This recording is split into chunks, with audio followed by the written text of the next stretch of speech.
Stand by to fall in, Polk County. This is today's veteran.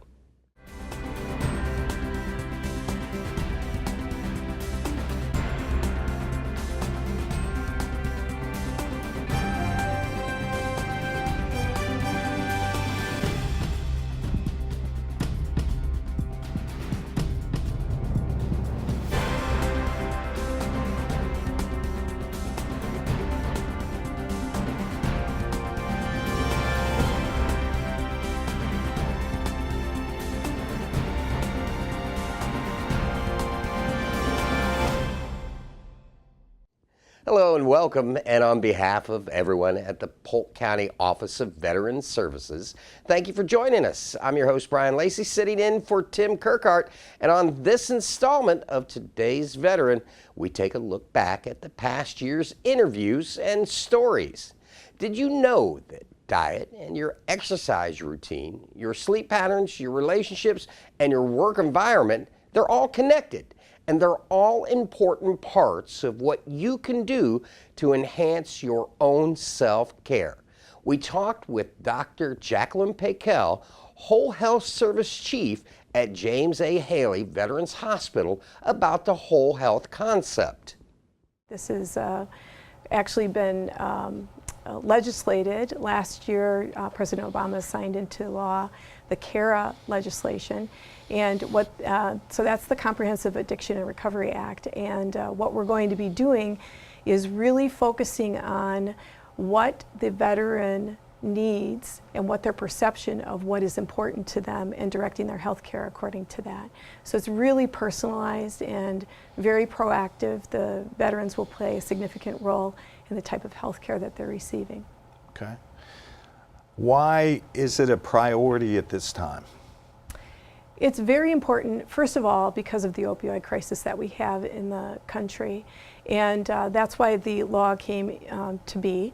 But in addition to that, it's really about our healthcare system in the United States is not doing very well. We are spending a whole lot of money, and we're not getting very good results. And so at this point, we're going to be moving in the direction of not just health, but also well-being, and really giving the control back to the veteran or back to the patient, so that they can move in a direction that is much healthier for them, but much more fulfilling in their life as well. Okay, so it's in its infancy. Mm-hmm. Any results so far? I mean, is it looking good, or? So we are one of 18 sites in the country that are a flagship at James A. Haley. And so we're the only one in Florida that has actually been named a flagship site. But there are several that have, several sites around the country actually, that have been design sites. So they have not implemented the whole system of whole health, but one portion of it. There's 3 different aspects to the whole health system. They've had some significant results as far as health and well-being, reduction of healthcare costs, but significant improvement in quality of life. What services will James A. Haley provide for the veteran?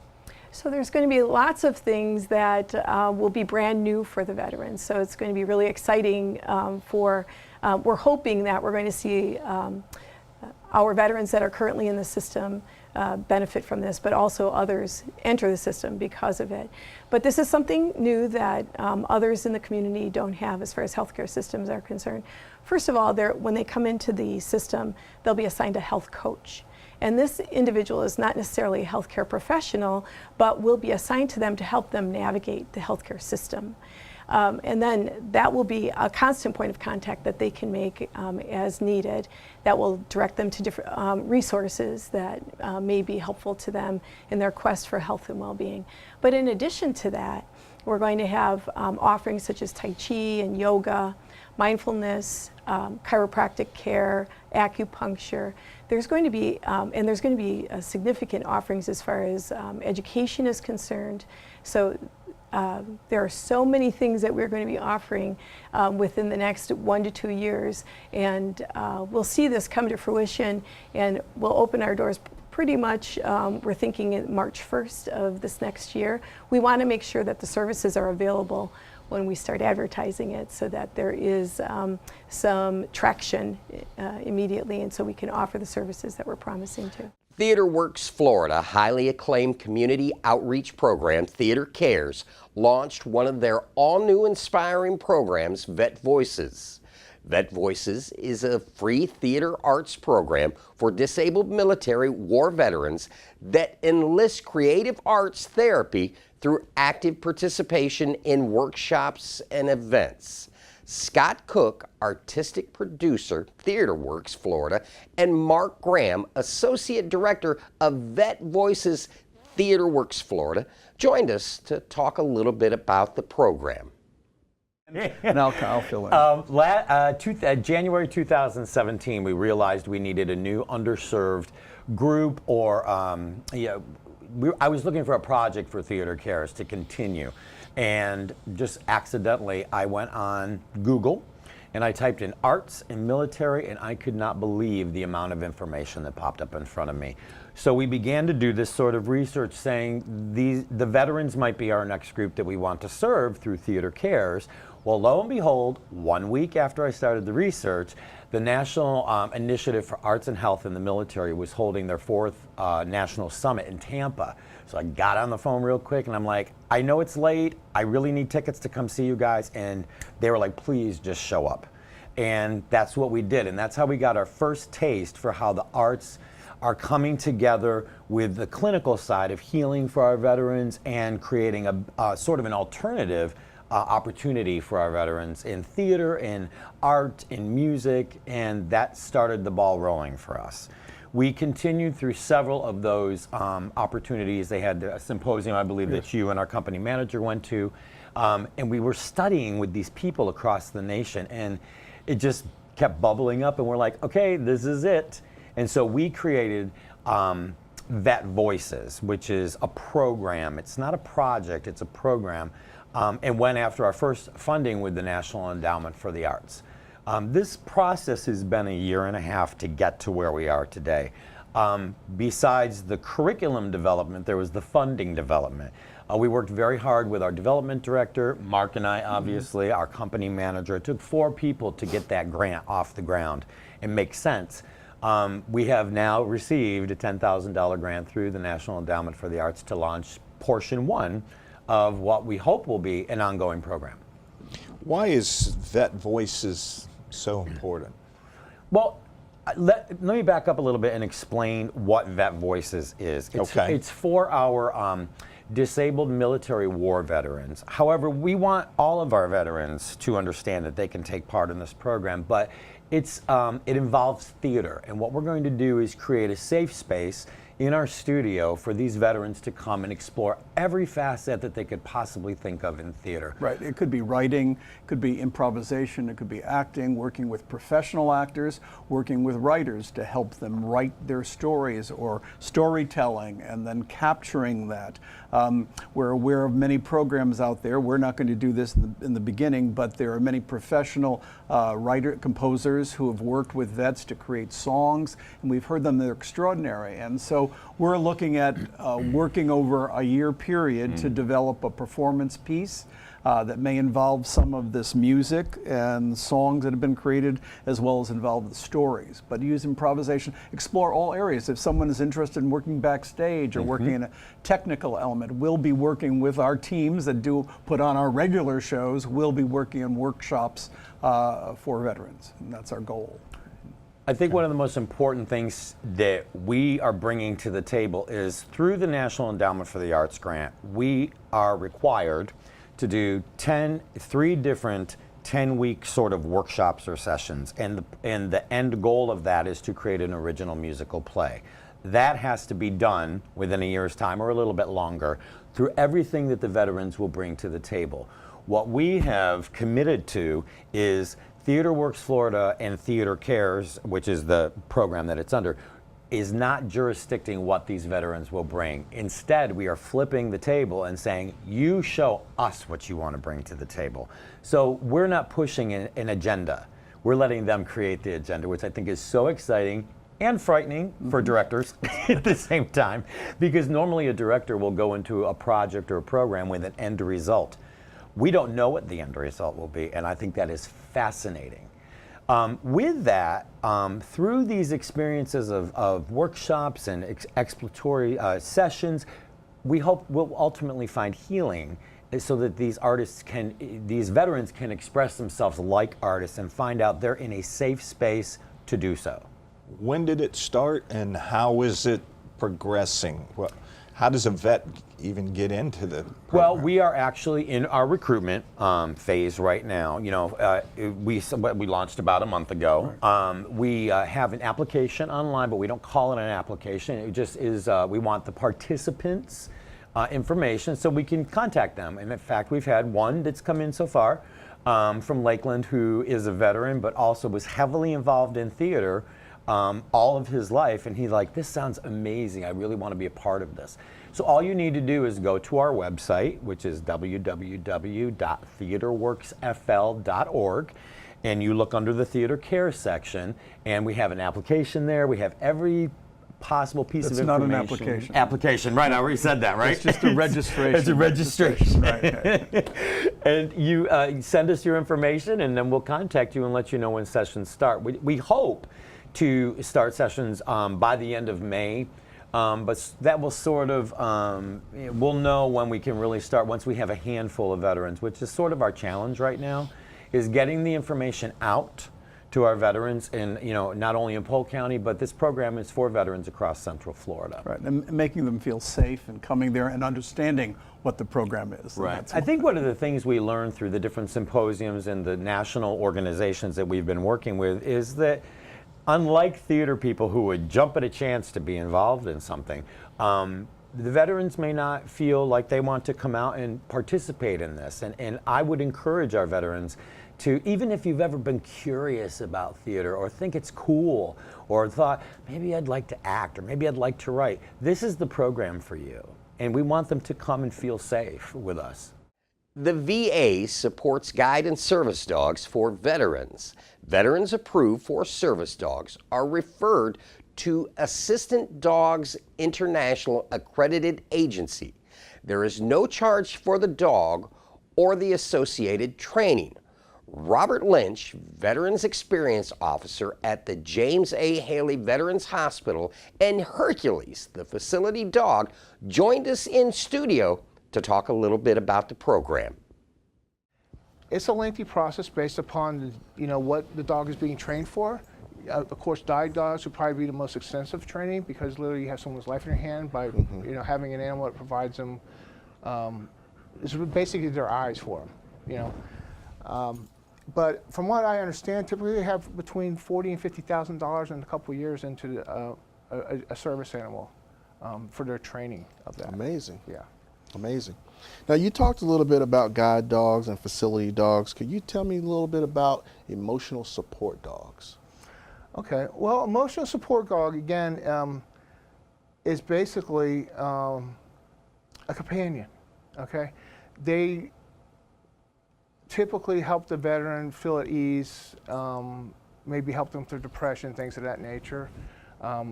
Just some veterans probably don't have family members. Some are far from their families and they need that companionship to help them maneuver life, if you will. So emotional support dog is basically just a companion. Can you tell me, I know with the emotional support dogs, there's certain conditions that are that could really use an emotional support dogs. Can you share some of those conditions? I'm not clinical, but what I could say is emotional support, you know, if you have depression or loneliness or, you know, in some aspects, maybe even anxiety, things of that nature, without regards to having PTSD, as long as it's not PTSD contributed. I think if it was PTSD that contributed to some of these side effects, it'd be more of a service animal versus emotional support animal. Okay, okay. Now, in terms of Hercules' duties and responsibilities, what is the lifespan for Hercules in terms of these dogs, and how long are they going to be able to produce quality help? Well, typically, I was told by Southeastern, 10 years he needs to retire at 10 years old, okay? So I hope his lifespan is as long. I hope we both have a long life. All right, Bubba? Sit. Sit. Sit. Thank you. But I don't know. From what I've heard about Labrador Retrievers, they have, you know, I would say 8 to 12 years. It's funny you say that. My wife has a chocolate lab at home that's 19 years old, and she's amazing to live that long. You know, that's a miracle. But going back to the service dogs, again, I've seen them anywhere from 2 years old to 15 years old. So it's just a matter of how well they're taken care of and, you know, how healthy they are. Okay. Now you talked about emotional support dogs, you talked about facility dogs, you talked about service dogs, and we really went into detail on the emotional support dogs.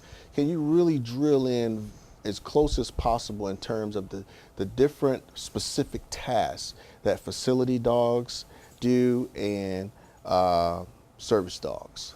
Well, really, there's no real task, I would say, for a facility therapy dog or a therapy dog. It's basically having the right demeanor, you know, okay. Having the right temperament. Again, he doesn't get distracted by loud noises. Down. He doesn't go after other animals. He doesn't bark. So he has a nice soft disposition, and he just loves everybody. Where a service dog is specifically trained for a need, okay? So if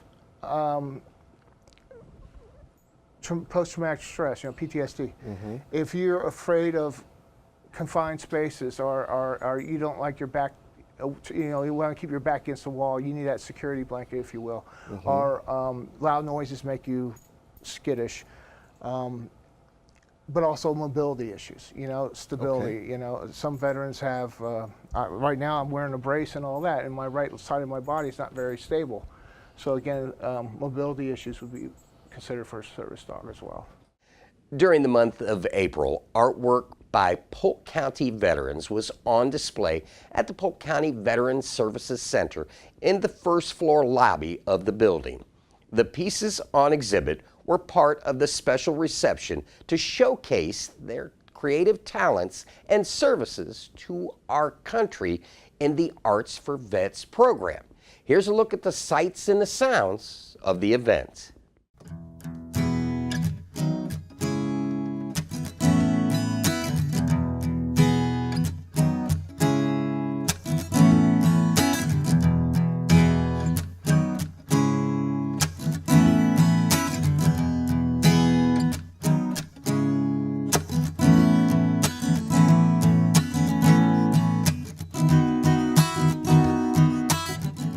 Hi, this is James from Polk County Veterans Services over at the Human Services Building. I have with me today Jane Waters with Arts for Vet. Jane, tell me a little bit about what you got going on here today. Well, Arts for Vets was a program that completely was designed for our veterans, men and women, and their spouses, their loved ones. We really target those that have some different needs like PTSD, you know, depression, anxiety, and we give them a classroom environment that's safe. We supply all of the art supplies. We bring in qualified instructors, and we allow them just to create and escape.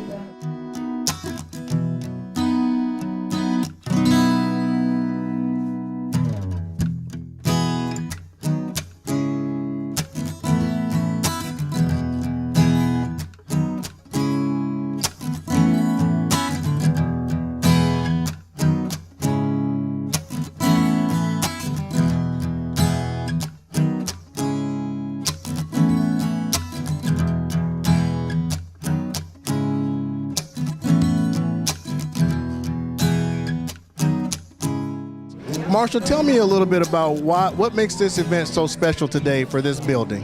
Well, I'm really excited to have Arts for Vets here. We house the Veteran Services officers, and they work real hard to get the veterans what they need.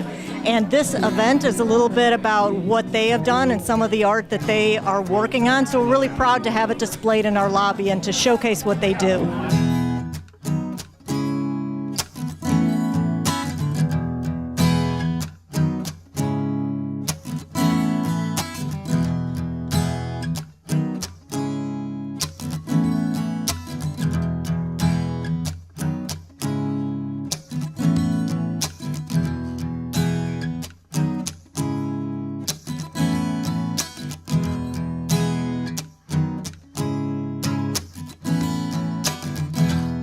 That's it for today's event at the Health and Human Services Building. If you need more information, check them out on Facebook at Arts for Vets. For today's Vet, I'm James Williams.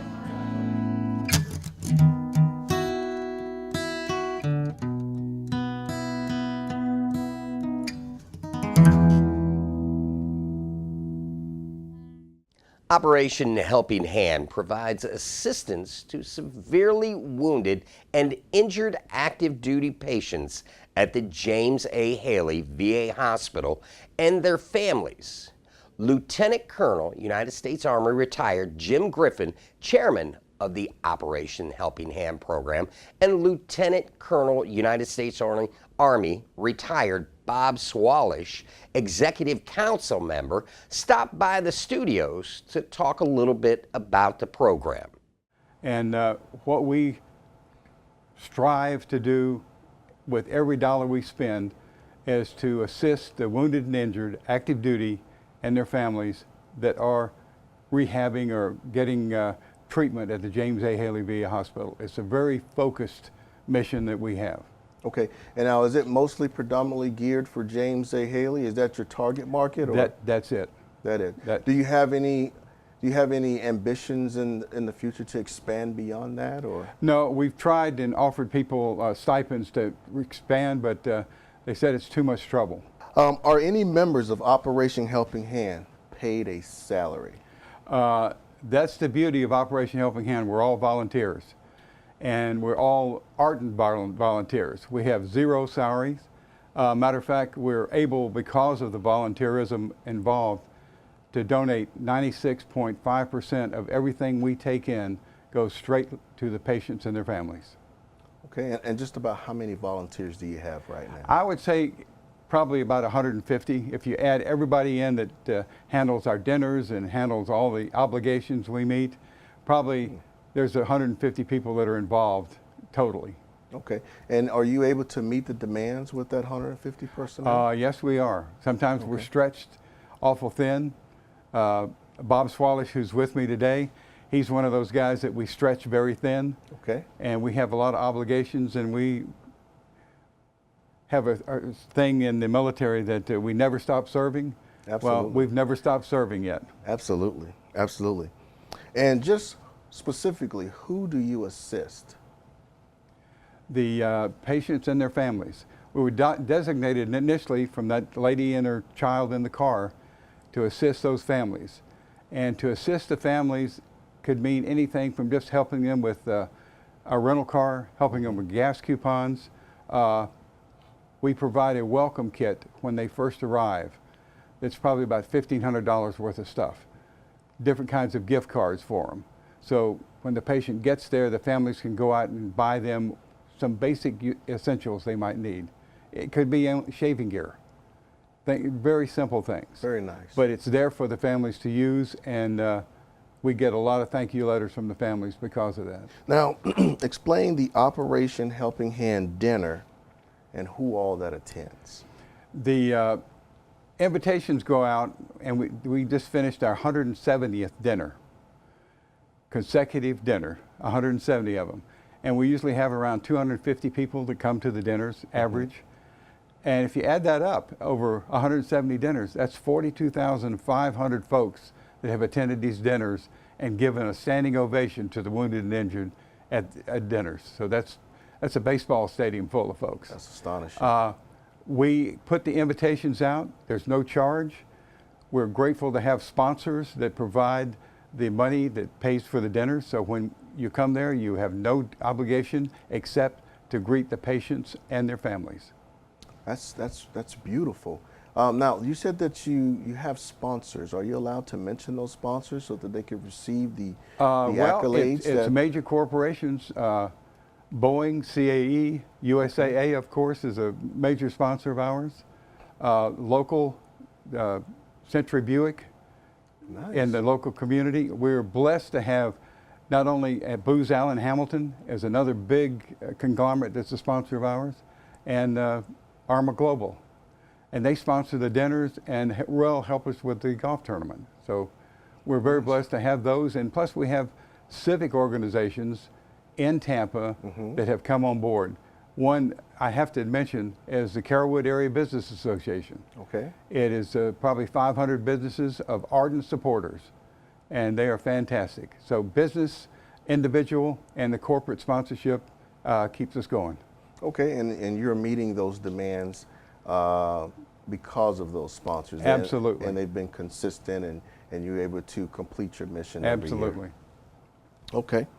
All right. How do one donate to Operation Helping Hand? The easiest way is to go on our website, operationhelpinghandtampa.com. Okay. And it's got several options to either mail a check to or use a credit card right there to donate. And it's very simple.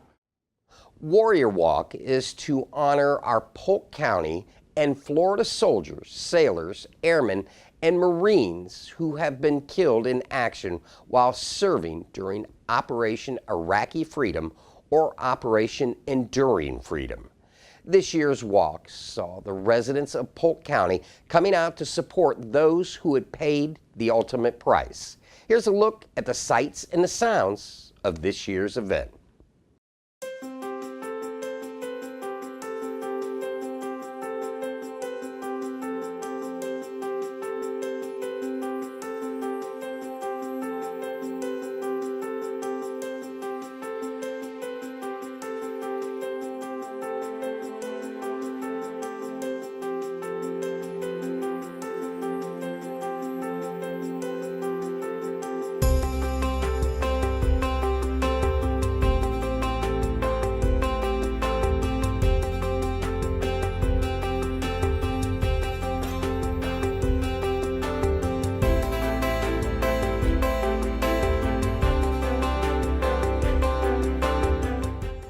While we focus on the task at hand and deal with an ever-changing battlefield and enemy, it is important to reflect on why we are here and what started this conflict.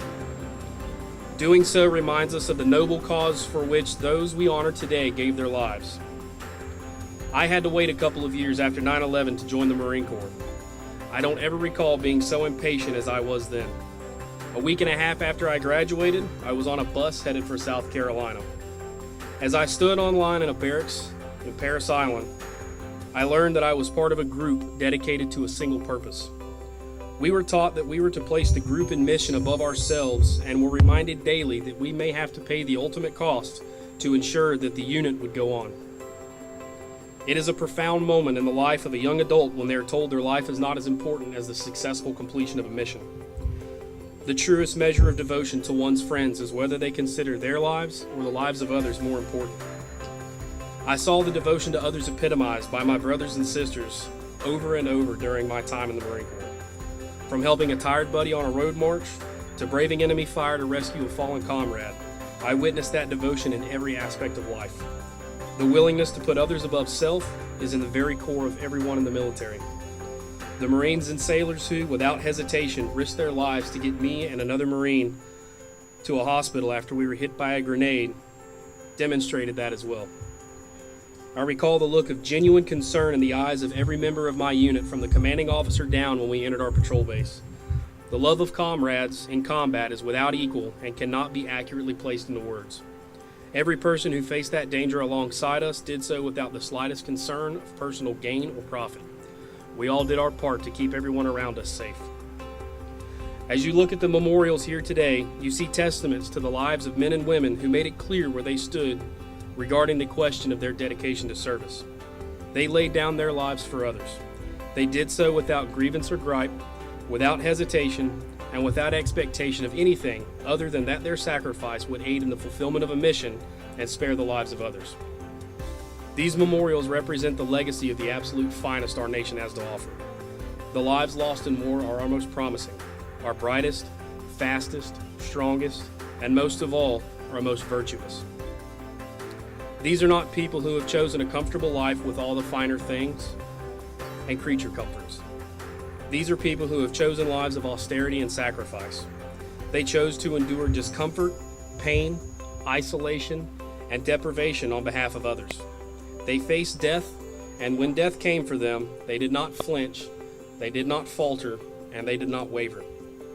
They carried on to their last breath so that others may carry on the fight, and that we all may live as a free people.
The Vet Center program was established by Congress in 1979 out of the recognition that the significant number of Vietnam-era vets were still experiencing readjustment problems.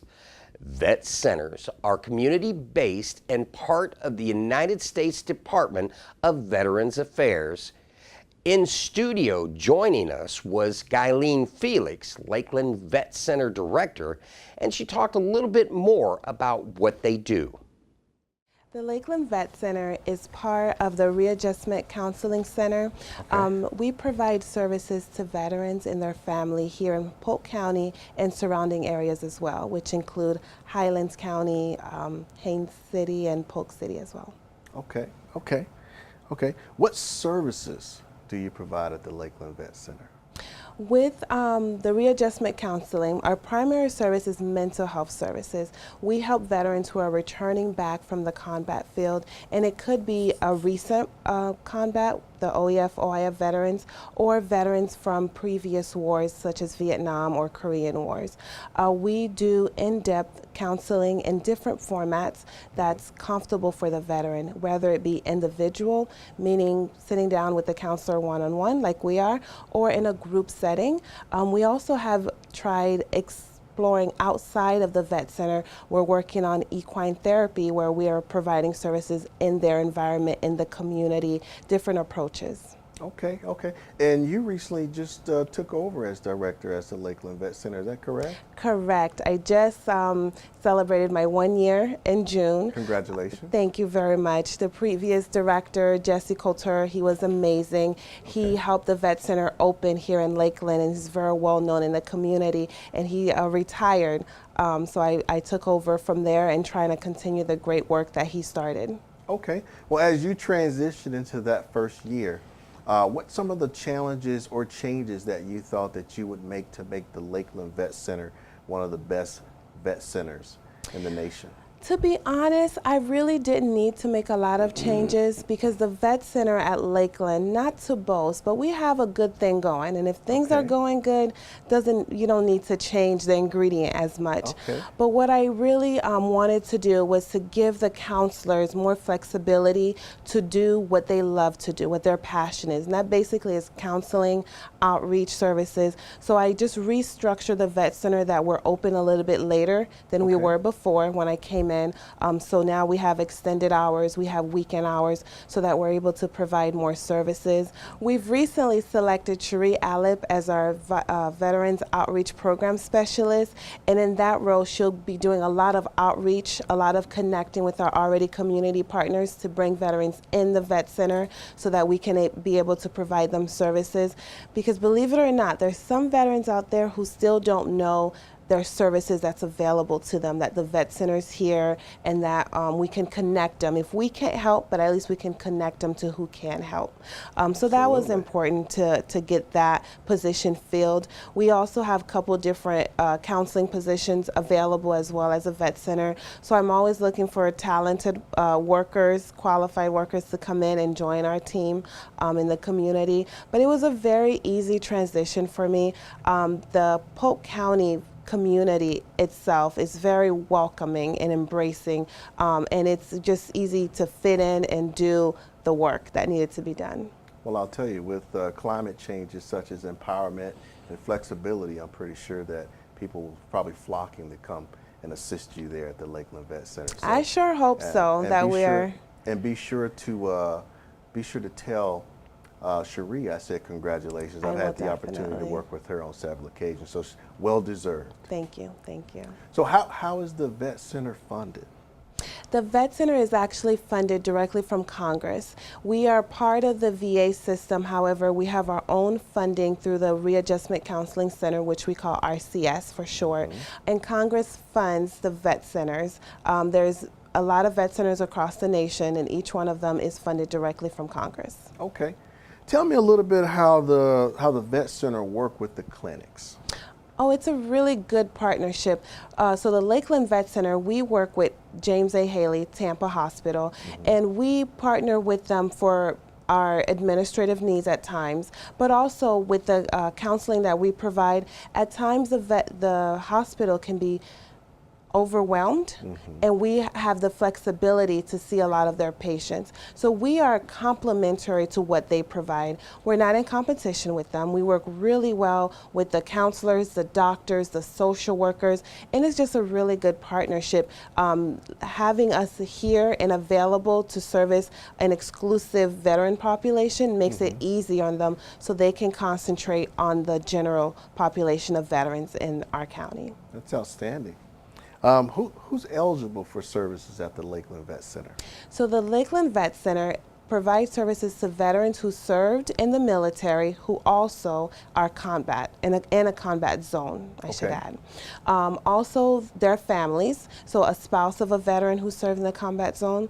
We also serve veterans who have experienced military sexual trauma, meaning that they may not have been deployed anywhere, but something happened to them in the service. Either it was harassment or sexual assault. We provide counseling to them as well. And we also provide counseling to bereaved families as well. So if a veteran passed away while on active duty, we take care of their families to provide ongoing counseling to help them intervene with that loss.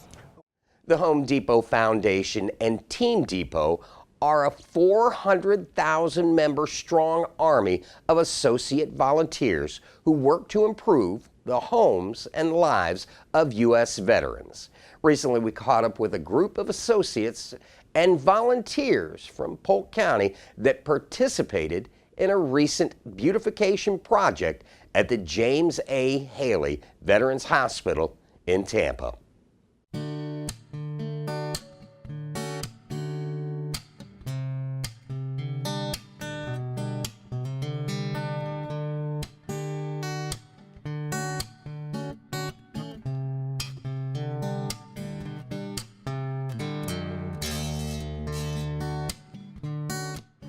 I need 10 people that are going to build the wall with Brad. But I need about 3 or 4 people before we get too carried away. That thing's got to be level.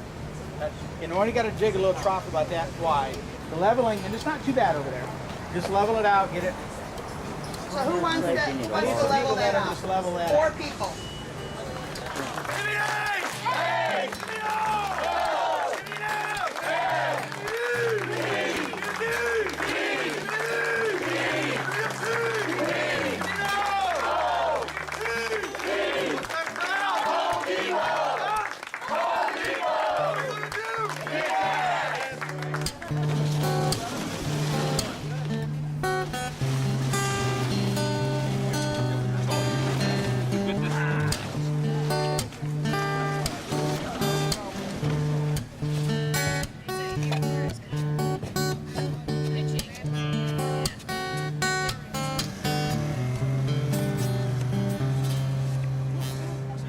If we lay just the outline out, we can probably tell how we need to go. If we just do a perimeter and kind of see where the levelness is. Okay, today is phase 3 of a multi-phased project that we have here at the James A. Haley Veterans Hospital. We've been out here, this will be the 3rd time within about a year and a half, re-landscaping a lot of this spinal cord injury area, the common ground for the veterans to enjoy with their families when they come to visit, and just beautify the areas that the veterans share every day when they're here at the hospital. As a corporation, we were able to, the main focus for us is to be able to give back to the veterans, whether it's redoing homes, changing lives, doing what we're doing here today, beautifying landscaping, to be able to give them something to see when they come out here with their families. Each quarter we have associates come up from all the different stores to give back to veterans. They all have different stories. Some of them are veterans, some of them are their employees or their family members are veterans, their parents or brothers and sisters. If you talk to each one, they all have a story why they're here. Primarily give back for the Home Depot. It's one of our core philosophies as a company that we give back to the communities. Our focus in the last few years have been veterans. So this fits in right with our corporate directive and their own personal pride that they have to come and help veterans.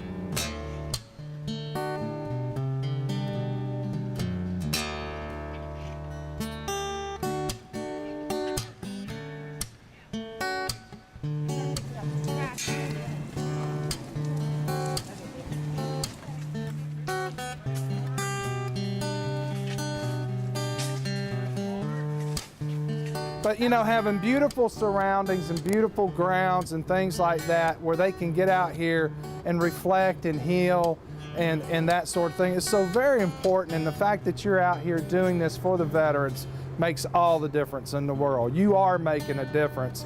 And it would be remiss if I did not say thank you from the bottom of my heart for what you're doing. And I know this isn't the first time you've been out here. I think you were going to come 2 or 3 times. I think it's like the 5th time. So you keep coming back. And you wouldn't do that if you didn't think it meant something. So I know it does mean something to you. It means something to us, and it sure means something to the patients and their families. So thank y'all so very much.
You know, many people can experience feelings of anxiety or depression during the holiday season.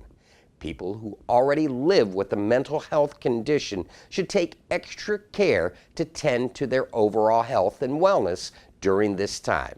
Extra stress, unrealistic expectations, or even sentimental memories that accompany the season can be a catalyst for holiday blues. Kevin Croswell, supervisory psychologist of the Outpatient Psychology Program at the James A. Haley Veterans Affairs Medical Center, talked to us about how folks can recognize and combat these feelings.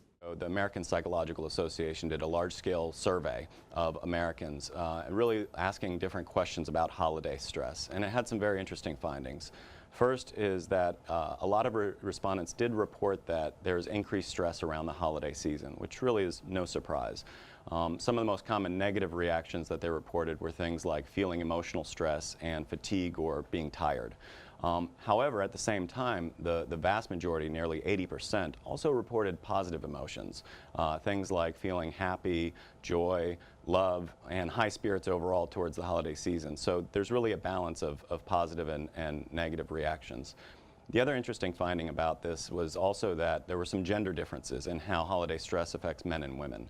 And in this particular study, they found that it disproportionately affected more women than men, which kind of makes sense as far as still in the majority of households, women take care of a majority of the preparatory celebrations, decorating, shopping, taking care of things as we get near the holiday season. Dr. Croswell, we know the holidays can be stressful, but what are some of the most common and biggest holiday stressors that people tend to report? This is a really good question. So they looked at a number of different possible stressors, but 2 seem to be the main ones that research suggests most people endorse as they get closer to the holiday season. And this includes lack of time and finances. With lack of time, this really comes around the idea that in addition to all your normal stressors of work and balancing family life, in addition to this, there are things like shopping, preparing meals, travel, and all the additional time demands as we get closer to the holidays. And as it regarding finances, a lot of people report a tendency to want to make the holiday special, and so there's an urge to overspend or to impulse buy so that they can do their shopping and try to make it really great for their kids or family members, which sometimes gets them into a little bit of financial troubles. What are some of the ways that folks usually deal with holiday stress? So, unfortunately, a large number of individuals report that they engage in sedentary behaviors, which really means that inactive types of behaviors to cope with the stress. And some examples include watching more TV than usual, overeating or comfort eating, sleeping more than usual, and in some cases increased alcohol use. And so the topic today that we're discussing is really important because we want to have some healthy ways that really help manage some of that stress without resorting to some of these behaviors that may actually have unintended consequences of additional stress down the road. So let's talk healthy recommendations for folks to really kind of deal with the holidays and the things that come with it, if you would. Okay. So I'd like to go over 3 main points and then maybe give a couple of examples of each. So the 3 points would be planning ahead for the holidays, engaging in healthy habits during the holidays, and managing expectations for yourself and for others. So first, starting off with planning ahead, this is a really important part of really being able to manage stress, particularly with time demands as well as financial demands. And so planning ahead, some examples of this are things like setting a budget. So knowing ahead of time how much money you can reasonably spend on family members and friends and on gifts, and then also having a limit per person of how much you want to spend. Another part about, really around this is planning ahead for shopping. So one of the biggest increased time demands is making the time or finding the time to shop in addition to work or taking care of the family. And so some options of online shopping or even carving out time earlier in your schedule, say in November or early December, to really get that shopping done so there's not quite the same time crunch. And then finally, with that, it's also meal preparation. So a lot of times in the traditional sense, mom or grandma would spend the whole day before as well as the morning. What are you talking about? My family started like 3 o'clock in the morning. Right. They'd spend 2 days of preparation just to get everything ready. And for some people that still works. But for a lot of modern families where 2 parents are working or you just don't have the time to be able to spend to that, what's become a more and more affordable option is catering. So there's a large number of local restaurants or even supermarkets now that offer affordable pricing so that if a person or family doesn't have the time to be able to prepare for that, that they can still have a good, reasonable option for them. And that helps, again, reduce some of the financial or the time demands on them as they get closer to the season. So we hit all 3 of those now. Let's talk a little bit about veterans that have harder times with the holidays. Kind of be especially difficult for some veterans dealing with PTSD or depression. What do you recommend that they do? What should they be doing? What shouldn't they be doing? So this is really important, and I'm glad that you brought this up. We want to make sure not to overgeneralize. So there's a lot of veterans that are doing great. But for some veterans who may be dealing with post-traumatic stress disorder or depression, the holiday season can be particularly hard for them. And some of the reasons for that is because they may have been downrange during holiday seasons before, or they may have lost friends in combat or battle. And so the holiday season can serve as either anniversary or reminders of some very painful experiences. And for folks who have PTSD or depression, they may want to avoid reminders or avoid talking about some of these things. And so what ends up happening is some folks may not want to go shopping, they may not want to go out into large crowds, or they may even avoid holiday celebrations altogether just because it's so difficult for them to deal with. And so in those instances, if you or someone that you know as a veteran is struggling with this, in the short term, I would recommend trying to go anyway. So trying to make some time to be connected to family and friends during the holidays and not completely avoid or isolate, because unfortunately that has the unintended consequence of maintaining a lot of those symptoms. The other thing I would say is that if you or a loved one that you know may be struggling with these kind of mental health concerns is to get help. The James A. Haley Veterans Affairs Hospital, as well as the Lakeland Community-Based Outpatient Clinic, have a wide range of mental health services. And really at this point, we want to make sure that everyone knows that PTSD, depression, anxiety, these are very treatable conditions. And we don't want people to suffer needlessly. And so while it may take a lot of effort to go out and get the help that you need, I can tell you it's well worth that effort to get that help.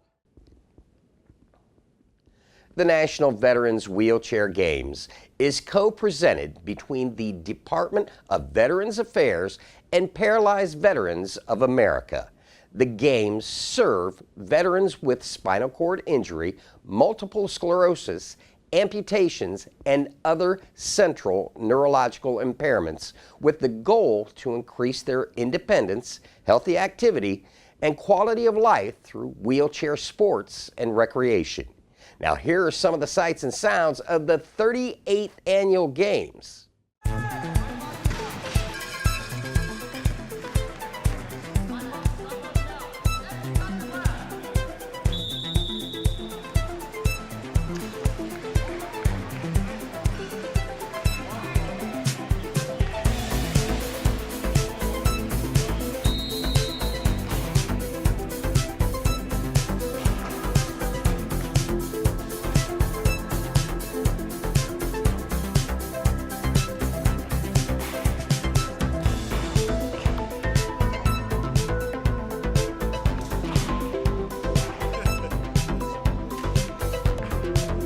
We have more than 650 veterans from all across the country, as well as Puerto Rico and Great Britain, who are here competing in the National Veterans Wheelchair Games.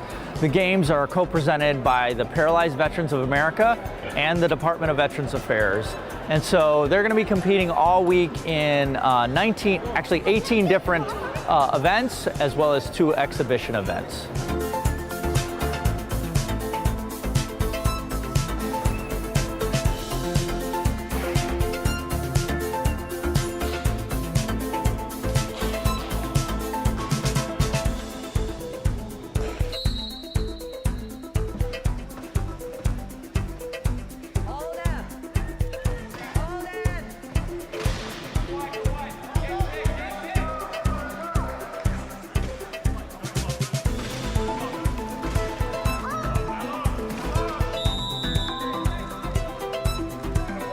This is really about the pinnacle of rehabilitation and recovery from injury. So every veteran that's here has sustained some sort of injury, whether that injury happened due to combat or illness, just however that occurred. These folks have gone through the recovery process, the rehabilitation process that started at their local VA and slowly progressed. And they got better, and they got stronger, and they got healthier, and they got more, confidence. And then that built, and we, helped them rebuild their bodies to the point where they can come out here and they can compete.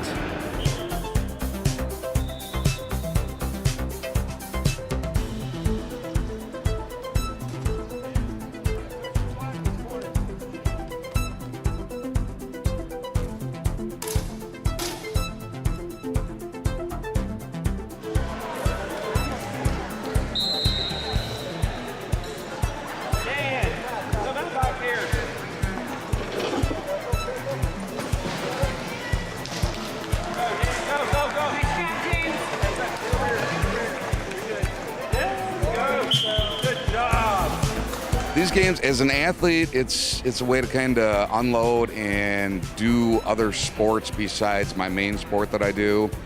It's a lot of fun. It's great to come back. You see friends that you've made over the years. It's the largest gathering of other guys in wheelchairs that we can kid around with, joke around with, and have fun with. All these folks are military service veterans. And so, they have that drive, that internal fortitude that it took to serve their country. And so, we want to make sure they still have that opportunity, that independence, what it took for them to join the service, the soldiers, airmen, Coast Guardsmen, and Marines, and we're giving back so that they can, continue on and have a fruitful and fulfilling life.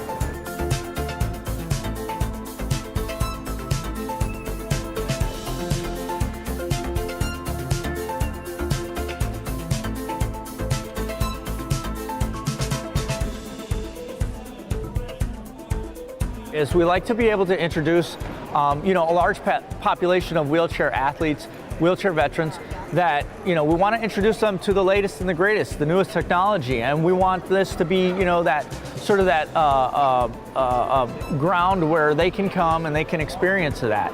We have the Green Light Hall here, which is being sponsored by Full Sail University, which is local here in Orlando. And they put on this whole adaptive experience, this whole virtual experience of adaptive technology for folks that are in wheelchairs. And so they can come, the veterans can come experience that, you know, the newest technology.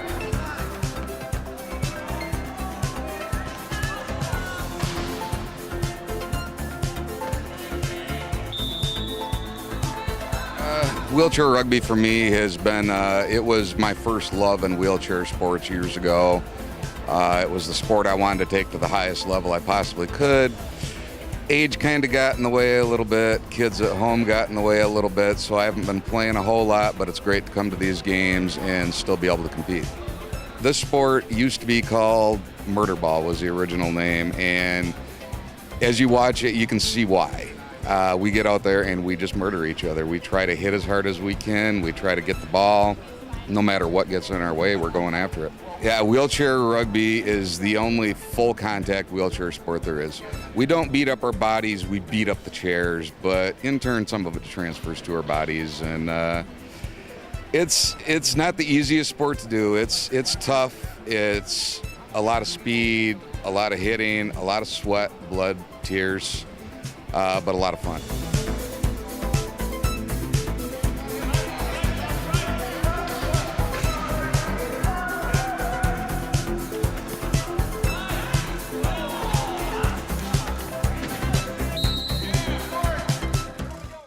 That's going to do it for this year-end edition of Today's Veteran.